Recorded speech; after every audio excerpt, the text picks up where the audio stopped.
शंकर एक बहुत अमीर आदमी था। उसके पास जीवन व्यतीत करने की तमाम सुख सुविधाएं थी। उसका एक बेटा था। उसके पास पैसों की कोई कमी नहीं थी, इसलिए वो अपने बेटे को जो चाहे वो दिलाता था। उसका बेटा अपना जीवन बहुत शांति से व्यतीत करता था।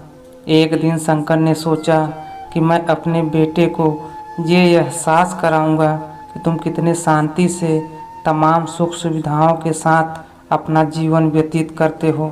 मेरे बेटे को ये पता चलना चाहिए कि समाज में बहुत सारे लोग गरीब होते हैं, और मैं उसे ये भी दिखाऊंगा कि गरीब लोग कैसे अपना जीवन जीते हैं, ताकि मेरा बेटा महसूस कर सके कि मैंने उसे कितनी सारी दौलत दी है और उसे धन दौलत का महत्व पता चले। इसके बारे में सोचते हुए शंकर ने यह तय किया कि मैं अपने बेटे को एक दिन के लिए गांव में ले जाऊंगा। हम पूरा दिन वहां गांव में बिताएंगे। एक दिन वो अपने बेटे को अपने पास के एक गांव में लेकर गया और वो दोनों पूरा दिन एक किसान के साथ रहे।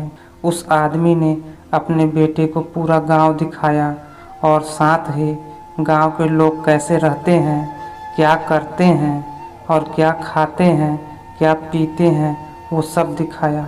उस अमीर आदमी के बेटे के लिए ये सब बहुत नया था और उसने ये सब बड़े चाव से देखा।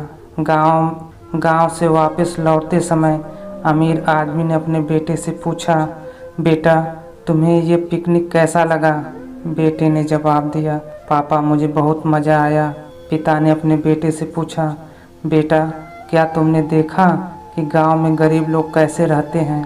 बेटे ने कहा, हाँ पापा मैंने सब कुछ देखा। पिता ने कहा, बेटा तुमने वहाँ पर क्या क्या देखा, मुझे बताओ। बेटे ने कहा, पापा मैंने देखा कि जैसे हमारे पास घर में एक कुत्ता है, वैसे ही गांव में उन लोगों के पास गाय है। हमारे पास एक स्विमिंग पूल है जो कि सिर्फ हमारे घर की सीमाओं के भीतर सीमित है। उनके पास तालाब और नदियां हैं जिसकी कोई सीमा नहीं है और सभी के लिए है। हमारे घर का लान घर की दीवार के साथ ही समाप्त हो जाता है। उन लोगों के घर का लान जमीन है जो कि जहाँ तक नज़र जाए वहाँ तक फैली हुई है। बेटे का जवाब सुनकर पिता बहुत खुश हो जाता है।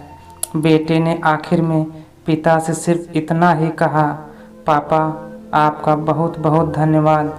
आपने ये सब मुझे दिखाया, बताया और मुझे एहसास भी करवाया कि हम वास्तव में कितने गरीब हैं। बेटे की ये आखिरी बात सुनकर उसके पिता आश्चर्यचकित हो जाते हैं। तो दोस्तों यह थी हमारी आज की कहानी। आपको कैसी लगी हमें कमेंट करके ज़रूर बताएं, और ऐसे ही मज़ेदार कहानियाँ सुनने के लिए हमारे वीडियो को लाइक करें और चैनल को सब्सक्राइब करें तथा घंटी वाला बटन दबाकर ऑल पर सेट कर दें। धन्यवाद।